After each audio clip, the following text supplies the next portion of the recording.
without any past experience, without any knowledge, and without having done this before, you can still start and grow and even succeed in this phone accessory business. Okay, so there are just some few areas that you just need to check up and you get started and things will be okay with you.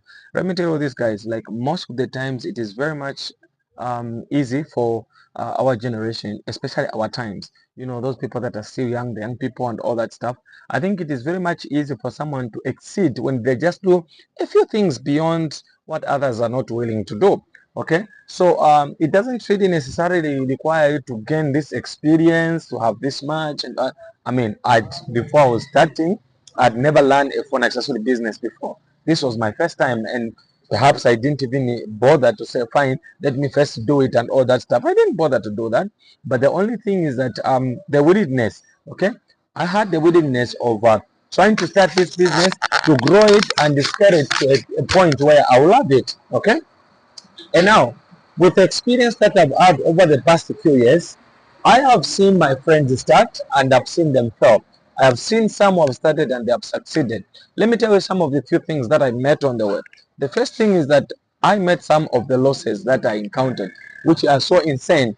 Those losses that I was never expecting that I could even meet such. Okay, some of the losses came through theft. Okay, so there was a moment when I was starting over and people came over to me, the store. Okay, I was having just a small bag, a laptop bag where I was packing my parcels. Like the shop that I was having was really small, so I could display the parcels every morning, and then in the evening I pack them, I get them home.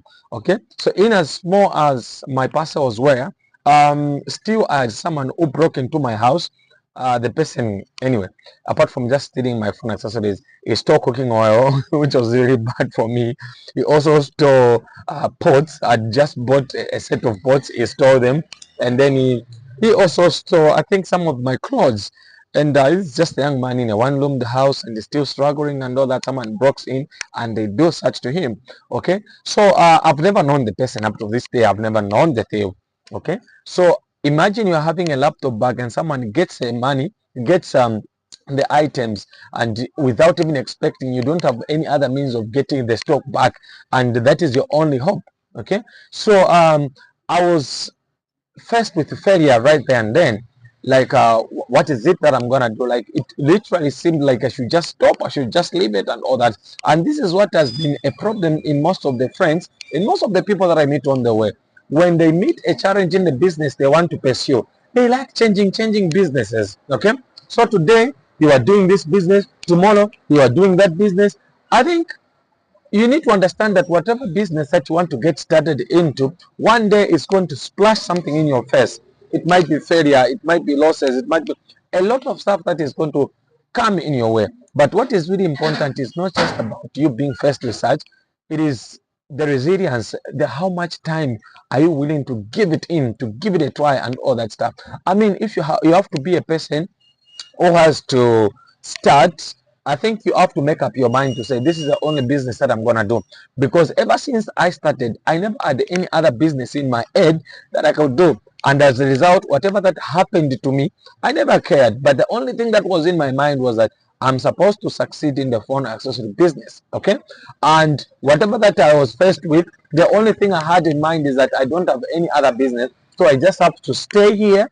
I have to make it within the same business. So even if someone came and stole during that time an initial stage, I never cared about that. The only thing I cared about is that what am I going to do next? How much is it that I'm remaining with? This is the question that I mostly ask myself a lot of times. Like when something happens, maybe I make a loss, I ask myself like, how much is remaining? Okay, so that I check how much is remaining to see how best I can sustain myself for the next move. That's the only thing I look at, guys. It's not even about no, but I just have to look at what is remaining. Okay, sometimes business has left me without anything.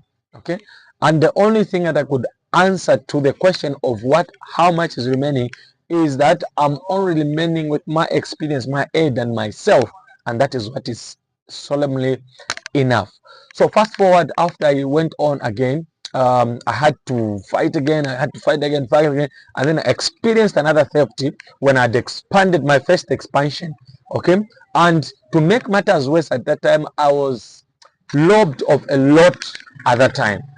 When I sat down to count the stock that I'd lost about stock that was coming to 23,000 kwacha. And this is a person who is thriving, initial stages, just trying to do a first expansion. And then I had such misfortune. And when this happened also, it was a brawl in my face. It was a brawl in my face. And I didn't know what I was going to do. Okay? Because the money was just way too much. And at this stage, I'd never held a 23,000 in my hands. I'd never held that. I'd never held solid cash. The only time I could count money I'm having was to count the stock.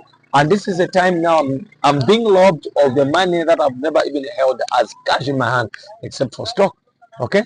And all the same, also, when this happened again, I asked myself, how much is remaining? And I just had to gather everything that was remaining and I had to forge ahead, knowing that I'm supposed to succeed into this phone accessory business. So there's been a lot of losses I've faced in the way. So many steps I've faced in the way that might have triggered me to get back and to leave it. Okay. But I'd never done that because the only option I had was to succeed in the phone accessory business. I can tell you a lot. Some of the times I could order phones from eBay. And this time around, I was at church, and then somebody just broke into my shop. They teared all the locks. There was no lock here. There were no locks here, so they had to break them up and all that stuff. And then they entered. And the neighbors here, they thought maybe I'm inside because it was slightly opened and all that. So then I came over. Somebody just called me to say, "Sika, you have to come over." I came over here, and what I found was just so pathetic. So people got inside, they might touch the stock, but they only targeted the phones. Okay, so that was it, guys. It was another bro in the face. That was another bro in the face again. They stole the phone. Okay, you see. So it's been like that. Recently, I uploaded my video like last, I think that was the eve of Christmas. They did the same. Somebody wanted to come over. That was just last year. Somebody came over. They destroyed the bar, the door, and they wanted to get in. And I was just called by the watchman. Said, "Come over here." I came over and they checked. I found that someone was attempting to steal. You see, so that's about it, guys. There's been so much that I can talk about, guys. Just talk about theft. Sometimes you might order stuffs and then you find that, a lot of percentage of screen protectors are broken. You see, they are literally broken. And then when you take them back, they'll tell you to say, no, us when they leave our shop, they are okay, and all that stuff. So you see, that's about it, guys. And sometimes also it's just this kind of frustrating when customer comes in. The customers comes in, they frustrate you. There was a point when I felt like maybe the following day I don't even have to go for work because of the experience I had with my customers. Okay, but when the morning came, I was preparing myself to get back on the fields and just start over. You see, guys, so that's about it. There's just been so much that we can talk about, but the fact is that I have made up my mind. This is the business I'm gonna do. I'm gonna grow it to the larger extent that I'm gonna be proud of it. You see, that's about it. I don't have any other business I can do. Of course, there are so many businesses I can say, okay, fine, I can do this, I can do this. But for now, it's important that I specialize. I take this business as my own thing. Okay. There was a time when they started advertising for jobs and all that stuff, but I was like, no, I'm not gonna do that. You see, I'm not gonna do that. Some of the times I receive phone calls from friends to say there's job vacancy here. We need to give you a job. I said no. The only thing I want to do phone accessory business. That's all. You see, and I can see the results, man. I can see the results, and these results can only come if you dedicate yourself. So many people come over to me. They say, "I wanna do this. I wanna do this," and the only thing they think about is buying stock. You guys, there is so much to do inside than it is from the outside. Okay, there is so much to deal with yourself, and that's why most when I'm making these videos, I'm not only talking about stock, but I'm talking about you yourself. You need to understand that you are the greatest stock, you are the greatest asset to your business. Okay, and some of the times I leave my business, I go out and then I take some city, I want to do the business on my behalf. When I come back, I'll just see that the results that I had, maybe the sales and all that, maybe it different from what I could do. So you see all that, it's just about you yourself from the inside. You need to understand when you make up your mind to say you want to do phone accessory business, make it do it like your life depends on it. Okay, don't be a person who's gonna do it once, twice, you leave it, and then you start another thing. You need to understand, even if you start another thing, you are going to start from the scratch. You are going to start it once. If this business has given you problems, you need to understand that even that business that you're going to start, it will give you problems before it can give you goodness. Why are there problems when you're starting a business? Because you don't know anything about it. You are trying to master it. It's like someone wants to start playing the piano. You want to play like a profession when you have never played it before. If you have to play like a profession, you need mastery. And mastery always, we talk about 10,000 hours. That's about a year and 8 months. Okay? Without of nothing. Sometimes when you're getting started, don't think about, no, this business is gonna bless me in 1 year. That very 1 year, that very 2 years, 3 years, it's just an initial stage where they're trying to learn, create the systems, make the business happen, make the business known, and all that stuff. It's not the time that you have to be so optimistic of making a lot of profits and all that stuff. You don't need that, guy. So if you have to do phone accessory business, yes, you can do it without experience, without anything, but just make a decision you want to do it.